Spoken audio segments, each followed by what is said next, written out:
2020년도 부활절 맞이하여 영상으로 예배드리는 모든 성도님들에게 부활의 기쁨과 영광과 소망이 충만하시기를 간절히 기원드립니다.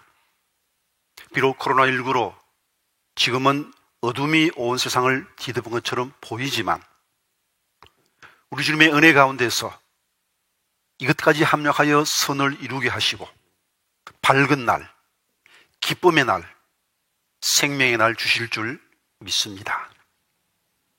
1492년 스페인형 지브랄타 해안 끝에 작은 팻말이 하나 있었습니다. 네어 블루스 울트라, 라틴어입니다. 영어로 표현한다면 No more beyond. 이 너머에는 아무것도 없다는 말씀이죠. 바로 이곳이 세상의 끝이라는 의미입니다. 그런데 잘 아는 대로 1492년 콜럼버스가 이 세상 끝을 넘어갔습니다. 그리고 그 이후에 아무것도 없는 것이 아니고 이 너머에 신대륙이 있음을 발견했습니다. 그 후에 그 팻말은 바뀌었습니다. 네어라는 말을 떼버렸습니다. 네어는 영어로 no죠. 그래서 블루스 울트라, more beyond, 이 너머에 더 많은 것이 있다, 그렇게 바뀌었습니다. 우리 예수님의 부활 전까지 사람들은 죽음이 끝이라고 생각했습니다. 그래서 죽음을 당하면 슬퍼하고 절망했습니다. 예수님께서 순환 예고하시면서 3일 만에 부활할 것을 말씀하셨지만 제자들은 그 말이 무슨 말인지 이해를 못했습니다. 그리고 금방 잊어버렸습니다. 예수님이 십자가에 못 박혀 죽으시고 아리마대 요셉의 무덤에 장사 지낸 그 상태에서 이제 안식일이 지났습니다. 새벽에 여인들은 예수님의 시체에 향품을 바르기 위해서 왔습니다. 누가복음 24장 1절에서 6절까지 말씀 한번 같이 읽어봅니다. 안식 후 첫날 새벽에 이 여자들이 그 준비한 향품을 가지고 무덤에 가서 돌이 무덤에서 굴려 옮긴 것을 보고 들어가니 주 예수의 시체가 보이지 아니하더라. 이로 인하여 근심할 때 문득 찬란한 옷을 입은 두 사람이 곁에 섰는지라. 여자들이 두려워 얼굴을 땅에 대니 두 사람이 이르되 어찌하여 살아있는 자를 죽은 자 가운데서 찾느냐. 여기 계시지 않고 살아나셨느니라. 갈릴리에 계실 때 너에게 이렇게 말씀하셨는지를 기억하라. 이 말 듣고 여인들은 깜짝 놀랐습니다. 어찌하여 산 자를 죽은 자 가운데서 찾느냐. 그는 여기 계시지 않고 살아나셨느니라. 그녀들은 너무너무 기뻤습니다. 그래서 제자들에게 가서 이 사실을 알렸습니다. 그러나 대부분의 제자들은 믿지 않았습니다. 베드로와 요한만 빈무덤에 와서 확인했습니다. 11절에서 12절까지 말씀 같이 봅니다. 사도들은 그들의 말이 허탄한 듯이 들려 믿지 아니하나 베드로는 일어나 무덤에 달려가서 구부려 들다보니 세모포만 보이는지라 그 된 일을 놀랍게 여기며 집으로 돌아가니라. 예수님의 무덤은 비어 있었고 시체가 없었습니다. 이상하다, 그렇게만 생각했습니다. 심지어 부활하신 예수님을 보고도 믿지 못했습니다. 36절에서 43절까지 말씀 같이 읽어봅니다. 이 말을 할 때 예수께서 친히 그들 가운데 서서 이르시되 너희에게 평강이 있을지어다 하시니 그들이 놀라고 무서워하여 그 보는 것을 영어로 생각하는지라. 예수께서 이르시되 어찌하여 두려워하며 어찌하여 마음에 의심이 일어나느냐. 내 손과 발을 보고 나인 줄 알라. 또 나를 만져보라. 영은 살과 뼈가 없으되 너희 보는 바와 같이 나는 있느니라. 이 말씀을 하시고 손과 발을 보이시나 그들이 너무 기쁨으로 아직도 믿지 못하고 놀랍게 여길 때 이르시되 이게 무슨 먹을 것이 있느냐 하시니 이에 구운 생선 한 토막을 드리니 받으사 그 앞에서 잡수시더라. 주님 말씀하셨습니다. 나를 믿는 자는 이와 같이 부활하리라. 그리고 이 기쁨의 소식을 땅끝까지 전하라고 제자들에게 당부하셨습니다. 그래서 무서워 두려워 떨던 그들은 나가서 외쳤습니다. 예수 부활하셨다. 그래, 이 소식이 땅 끝까지 전파되어 오늘날 전 세계 곳곳에 교회가 세워지고, 그리고 25억 정도의 그리스도인들이 이 땅에 존재하고 있습니다. 예수님이 부활했느냐 못했느냐 의심하는 사람도 있습니다만, 가장 확실한 증거, 부활의 확실한 증거는 교회가 존재한다는 것입니다. 부활이 없었다면 교회가 존재할 수 없었겠죠. 이제 우리 그리스도인들은 예수의 부활을 믿고, 동시에 예수의 부활하신 것과 꼭 같은 몸으로 나도 부활할 것을 믿는 사람입니다. 그러므로 우리 그리스도인들은 땅에 소망이 있지 않습니다. 만약 땅에 소망이 있다면 가장 불쌍한 자입니다. 그러나 우리의 소망은 부활에 있습니다. 본문 19절 말씀 같이 읽어봅니다. 만일 그리스도 안에서 우리가 바라는 것이 다만 이 세상의 삶뿐이면 모든 사람 가운데 우리가 더욱 불쌍한 자이리라. 우리의 소망이 땅에만 속한다면 우리가 가장 불쌍한 자이지만, 만약 우리가 부활을 분명히 믿는다면 우리가 가장 행복한 자가 되는 것입니다. 예수의 부활이 예수 부활로 끝나면 아무 의미가 없습니다. 예수의 부활이 나의 부활로 연결되어야 됩니다. 첫 부활의 첫 열매이신 예수를 따라서 나도 부활할 수 있어야 됩니다. 그러기 위해서는 어떻게 해야 되겠습니까? 첫 번째로는 부활의 첫 열매이신 예수 그리스도와 연합되어 있어야 합니다. 20절에서 21절 말씀 같이 읽어봅니다. 그러나 이제 그리스도께서 죽은 자 가운데서 다시 살아나사 잠자는 자들의 첫 열매가 되셨도다. 사망의 한 사람으로 말미암았으니 죽은 자의 부활도 한 사람으로 말미암는도다. 예수님께서 부활의 첫 열매이십니다. 예수 그리스도와 연합되어야 예수님의 부활의 생명을 받을 수 있습니다. 우리는 예수님이 나의 죄를 인하여 십자가에 못 박혀 죽으셨다고 믿습니다. 그러나 그것이 구원의 전부가 아닙니다. 구원을 나무에 비유한다면 십자가는 뿌리와 같고 부활은 열매와 같습니다. 나무를 심는 최종 목적은 열매를 구하기 위함이죠. 예수 믿는 최종 목적은 부활입니다. 예수님은 나를 위해서 십자가를 지시고 나를 위해서 부활하신 분입니다. 옛날에 어느 왕세자가 지방으로 순찰을 나갔습니다. 가보니까 시골에 한 사람이 채찍을 휘두르고 있는데, 가만 보니까 소를 향하여, 말을 향하여 채찍을 휘두르는 것이 아니고 사람을 향하여 채찍을 휘두르고 있는 것입니다. 노예복장을 입은 한 사람이 있습니다. 그 사람 등을 때리면서 멀리 꾸물거리는 거냐, 빨리 가자고. 그런데 노예복장을 입은 그 사람 얼굴을 보니까 놀랍게도 여자였습니다. 세상에 저렇게 연약한 여자를 짐승처럼 채찍질 하다니. 그래서 왕자가 너무 심하다 싶어서, 여보시 주인장, 아무리 노예지만 그건 참 너무 심하지 않소? 주인이 퉁명스럽게 말합니다. 내 노예 내 마음대로 하는데 당신이 무슨 상관이요? 그 순간 노예 여자가 눈을 들어서 왕자를 바라보았습니다. 눈이 마주쳤습니다. 비록 햇볕에 검게 거울이 있었지만 그녀의 얼굴은 아름다웠고, 그리고 맑은 눈동자를 갖고 있었습니다. 자신에게 호의를 보이는 왕자를 향하여 엷은 미소를 지어 보입니다. 그 여인의 얼굴을 보는 순간 왕자는 첫눈에 반하고 말았습니다. 저 여자와 결혼해야 되겠다 결심을 했습니다. 왕자님이 이 노예 처녀와 결혼하기 원하면 어떻게 해야 됩니까? 제일 먼저는 몸값을 지불해야 됩니다. 그래서 주인이 물었습니다. 이 노예 몸값이 얼마요? 그리고 그 노예를 몸값을 지불하고 샀습니다. 이제 이 여자는 더 이상 노예가 아닙니다. 다 된 겁니까? 노예에서 해방시킨 목적은 이 여자와 결혼하기 위함입니다. 이 왕자와 결혼하게 될 때 그 여자의 신분은 바뀝니다. 노예에서 왕비로, 신분이 완전히 새롭게 변화된 것이죠.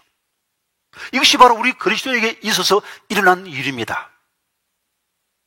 우리를 예수님의 신부 삼으려고 예수님께서 우리를 대신하여 십자가에서 대신 죽어주심으로 우리 죄값을 지불하신 겁니다. 죄와 사망에 놓여진 우리를 해방시켜 주신 겁니다. 그러나 이것이 최종 목적이 아닙니다. 최종 목적은 우리에게 부활의 생명을 주어서 주님과 함께 천국에서 영원한 사랑의 삶을 사는 것입니다. 이제 주님께서 부활의 첫 열매 되신다고 말했는데, 어떻게 예수님이 부활의 첫 열매인가? 에녹도 있고 엘리야도 있고 나사로도 있지 않는가, 그렇게 생각할 수 있습니다. 에녹과 엘리야는 죽음을 보지 않고 바로 하늘로 올라갔습니다. 때문에 부활은 안 해요. 부활은 죽었다가 다시 살아나는 겁니다. 그리고 다시 죽지 않아야 됩니다. 그런데 나사로는 죽었다가 다시 살아났습니다만 또 죽었습니다. 때문에 그건 부활이 아닙니다. 그럼 부활의 진정한 정의가 무엇이겠습니까? 육체 생명으로 죽고 영체로 신령한 몸으로 다시 살아나서 영원히 죽지 않는 것, 이것이 바로 부활입니다. 그런 의미에서 부활은 지금까지는 예수님 한 분뿐입니다. 예수님이 부활의 첫 열매이십니다. 그리고 예수 그리스도와 연합된다면 부활하신 예수님과 똑같은 몸으로 우리 또한 부활하게 되는 것입니다. 예수님의 그 몸은 죽지 않는 영원히 사는 몸입니다. 50절 말씀을 같이 읽어봅니다. 형제들아, 내가 이것을 말하노니 혈과 육은 하나님 나라를 이어받을 수 없고 또한 썩는 것은 썩지 아니하는 것을 영으로 받지 못하나니라. 우리가 갖고 있는 이 몸, 혈과 육으로 된 이 몸은 죽는 몸입니다. 이 몸은 영원히 살 수 없습니다. 설사 이 몸으로 영원히 산다 해도 그것은 복이 아닙니다. 그래서 영원히 살기에 합당한 더 아름답고 강하고 영광스러운 몸을 주님께서 주시겠다고 약속하고 있습니다. 42절에서 44절까지 같이 읽어봅니다. 죽은 자의 부활도 그와 같으니 썩을 것으로 심고 썩지 아니할 것으로 다시 살아나며 욕된 것으로 심고 영광스러운 것으로 다시 살아나며 약한 것으로 심고 강한 것으로 다시 살아나며 육의 몸으로 심고 신령한 몸으로 다시 살아나노니 육의 몸이 있은즉 또 영의 몸도 있느니라. 우리는 영의 몸, 영체로 천국에서 주님과 함께 영원히 삽니다. 이 영체, 이 신령한 몸, 이 영의 몸은 육체와 영혼의 장점만 가진 몸입니다. 볼 수 있습니다. 만질 수 있습니다. 음식도 먹을 수 있습니다. 육체의 모든 기능을 다 갖고 있습니다. 그렇지만 시간과 공간에 제한을 받지 않습니다. 제자들이 유대인들을 두려워하여 문을 꼭꼭 걸어 잠그고 있었는데 주님께서 문도 열지 않고 갑자기 나타나신 겁니다. 샬롬. 그리고 그들에게 부활하심을 보여주신 다음에 또한 문도 열지 않고 사라졌습니다. 시간과 공간의 제한을 받지 않는 자유로운 몸입니다. 죽지 않는 몸입니다. 죽음보다 더 강한 몸입니다. 영광스러운 몸입니다. 이 몸을 입고 영원히 사는 것이 우리의 소망입니다. 때문에 우리 그리스도인들은 약할 때, 병들 때 더욱더 부활을 소망하는 것이죠. 코로나19로 많은 사람이 병들고 죽어갑니다. 이런 때일수록 더욱더 부활의 소망이 새로워지는 시간이기도 합니다. 이제 이 부활의 소망을 가지고 영원히 살리면 예수 그리스도와 연합되어야 합니다. 예수 그리스도와 하나 되어야 합니다. 그것이 바로 영적 결혼인 것이죠. 결혼은 사랑 고백으로 이루어지는 것입니다. 당신을 나의 남편으로 아내로 맞아들이기 원합니다. 고백해야 됩니다. 마음으로 믿고 입으로 고백해야 됩니다. 그러므로 예수님께서 나의 죄 때문에 죽으셨다고 믿고 예수와 부활하신 것처럼 나도 부활할 것을 믿고 예수님께서 나를 위하여 부활하셨다고 믿고 고백해야 됩니다. 다 믿고 고백하셨습니까? 그러면 여러분은 예수 그리스도와 하나 되었습니다. 이제 예수 그리스도와 연합되어 부활의 생명을 얻게 되었습니다. 그러나 이것이 다가 아닙니다. 이제 이 부활의 생명으로 어떻게 살아갈 것이냐 하는 것이 중요한 겁니다. 우리는 예수 그리스도와 연합하여 십자가에 못 박혀 함께 죽었습니다. 이제 내가 갖고 있는 이 몸은 부활하신 예수님과 연합하여 사는 부활하신 예수님의 생명입니다. 이 부활의 생명 가지고 어떻게 살아야 되겠습니까?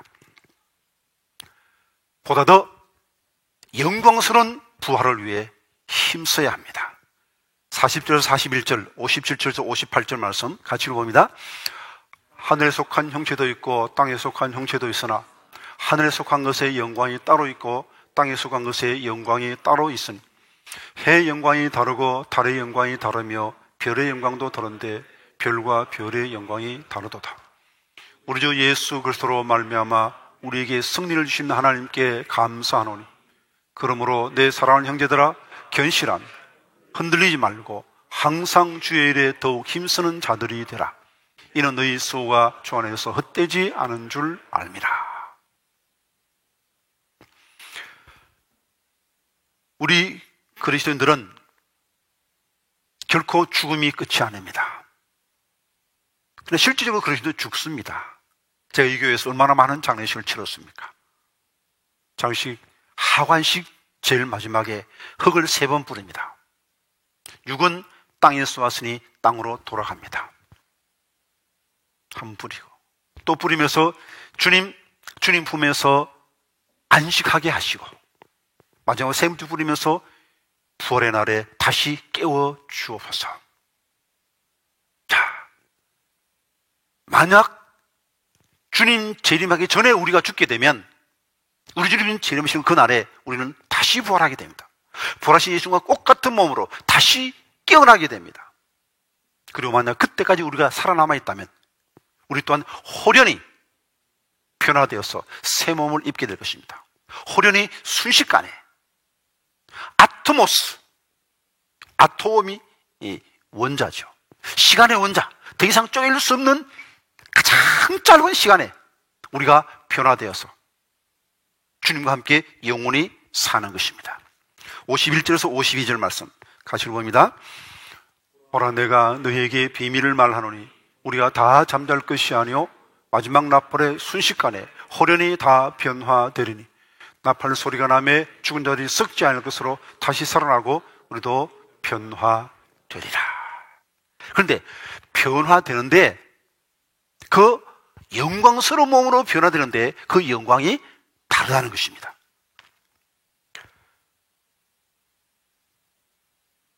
해와 달과 별들 다 빛나지만 그 밝기는 다르듯이 우리 모두가 영광스러운 몸으로 부활하지만 그 부활의 영광이 다를 것을 성경은 말씀하고 있습니다. 심은 대로 거두는 거예요. 44절 말씀 같이 읽어봅니다. 육의 몸으로 심고 신령한 몸으로 다시 살아나니 육의 몸이 있은즉 또 영의 몸도 있느니라. 이 육체를 가지고 심은 것을 신령한 몸으로 거두게 되는 거예요. 우리가 이 땅에서 어떻게 살았느냐, 거기에 따라서 영체의 영광이 달라진다는 것입니다. 구원은 은혜로 받는 것이죠. 천국 가는 것은 십자가의 은혜로 받는 것입니다. 그러나 부활의 영광에 동참하는 이 상급은 우리가 심은 것에 따라서 달라집니다. 공평합니까? 불공평합니까? 많이 심은 사람이 많이 거두는 것이 불공평합니까? 좋은 것 심은 사람이 좋은 것 거두는 것이 불공평합니까? 적게 심은 사람이든 많이 심은 사람이든 똑같이 거두게 하는 것이 공평합니까? 말도 안 되죠. 열심히 공부한 학생에게 좋은 성적 주고 열심히 공부하지 않는 학생에게는 나쁜 성적 주는 것이 그게 공평한 거예요. 그러므로 구원은 은혜로 선물로 받기 때문에 이것은 모든 사람에게 똑같이 주어지는 거예요. 내가 어떻게 행했냐하고 상관이 없는 거예요. 그러나 상급은, 부활의 영광은 상급인데 상급은 우리가 행한 것에 따라서 달라지는 거예요. 그러므로 어떻게 사느냐 하는 것도 굉장히 중요합니다. 이것이 바로 영원한 상급을 결정하기 때문입니다. 한 번 결정되면 이것은 영원한 거예요. 이제 우리가 이 땅에 살 때 상급을 소망한다면 그저 편하게 사는 것만을 추구할 것이 아닙니다. 아이고, 순교도, 아이고, 난 저런 거 저렇게, 나 저거 싫어. 그러나 정말 상급을 사모하는 사람은 순교를 사모하는 거예요. 우리 손영원 목사님은 순교당하기를 사모했습니다. 왜? 천국의 상급을 소망하는 삶을 살았기 때문이죠. 산상수훈을 말합니다. 마태복음 5장 10절 말씀 같이 읽어봅니다. 의를 위하여 박해를 받은 자는 복이 있나 천국이 그들의 것입니다. 나로 말미암아 너희를 욕하고 박해하고 거짓으로 너희를 거슬러 모든 악한 말을 할 때는 너에게 복이 있나니 기뻐하고 즐거워하라. 하늘에서 너희의 상이 큼이라.